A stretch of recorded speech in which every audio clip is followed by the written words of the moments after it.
Now, this debate over mandatory coronavirus vaccinations, especially in the workplace, is going to go on for quite a while. Only staff in aged care are at the moment required to get the jab, and other companies are free to introduce their own policies, but they're going to be left to sort of deal with legal consequences themselves. We've heard previously about SPC, the cannery in Victoria, and yesterday I mentioned the Flying Kangaroo unveiled their own policy, becoming the biggest company to bring in mandatory vaccination for their workers. All frontline staff, cabin crew, pilots and aviation workers, airport workers will need to be fully vaccinated by the 15th of November this year.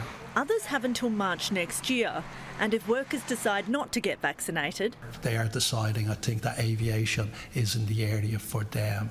Although there will be exemptions for those with a documented medical reason. The airline introduced the new rule after surveying 12,000 employees. Nearly 75% of our employees believe that vaccination should be required for all employees. Yeah, it's a strong starting point, isn't it, when you've got that much support within your own workforce. Let's bring in now Innes Willox, who's with the Australian Industry Group, who's the Chief Executive there. Good to talk to you again, Innes. This is an interesting one. Like, Qantas seems a no-brainer, right, because of the aviation industry, its important connection of people and places. You can say it's reasonable to have mandatory vaccination there. But just about any factory or warehouse or workplace could argue it's reasonable, because if they get people infected in their workplace, it can effectively shut them down. Well, Chris, what we're seeing is that businesses are looking very seriously at this, and probably the best barometer we would have now from evidence we've picked up is about a quarter of all businesses are looking at making vaccination mandatory, and about another quarter would like to have public health orders to do it, but recognise that's a long way off, so they're going to try and find their way to do it. Now, this could be any business that's public-facing, like Qantas. You've already had the CEOs of Telstra and today Optus come out and say they're looking at mandatory vaccines for at least part of their workforce. Now, those who go into homes, for instance. You're looking at factories where people are working very closely together in close proximity, call centres perhaps. And then you're looking at jobs where people do go into houses, go into homes for repairs and the like. So there's a lot of circumstances, Chris, where businesses will be looking at this, and they'll feel it's necessary both for their own workplace safety or public safety as a whole, and for their own reputational, to protect their reputation and for reputational issues in case they do have an outbreak or are at the heart of an outbreak. Look, it's a difficult one. Normally, normally I would be against anything being mandatory and compulsion, and I suppose I remain that way, but then it's within the rights of individual businesses or premises to make these rules, I would have thought. I know there are even doctors who are considering making it mandatory before people come to their surgery that they're double vaccinated. So if you get to that sort of level, the legal tests could be interesting.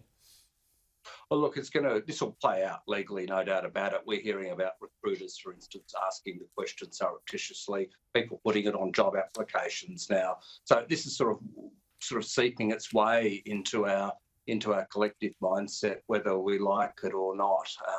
The federal government's made it very clear that they don't want to mandate, apart from aged care, which you mentioned, and New South Wales has done it in construction. That's about it.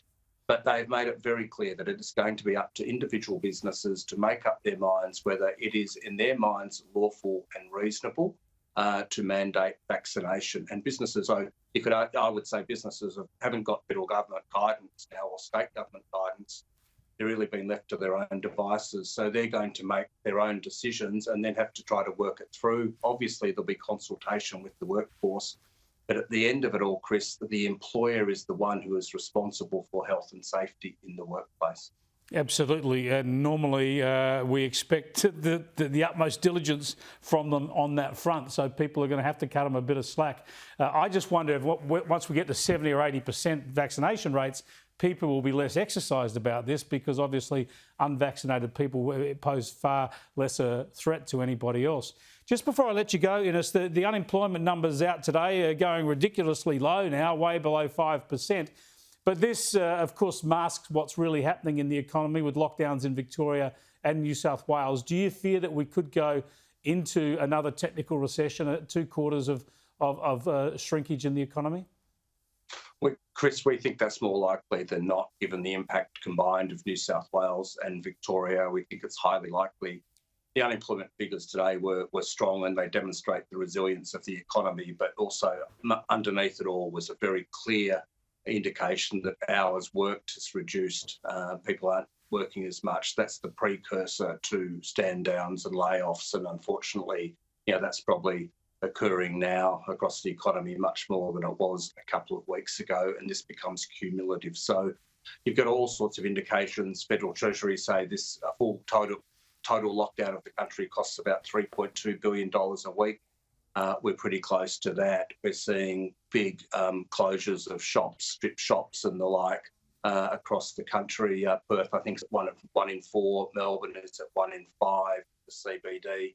All of those are very clear indications that our economy is slowing quickly. Consumer confidence, business confidence is on the way down.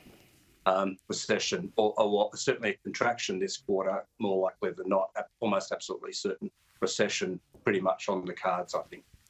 We all thought 2020 was a tough year. 2021 said, hold my beer. And your footy team and mine are both out of the finals as well. It's been a shocker. Thanks for tuning us again, Innes. There's not much to look forward to, mate. Not at all. Innes Willox there from the Australian Industry Group.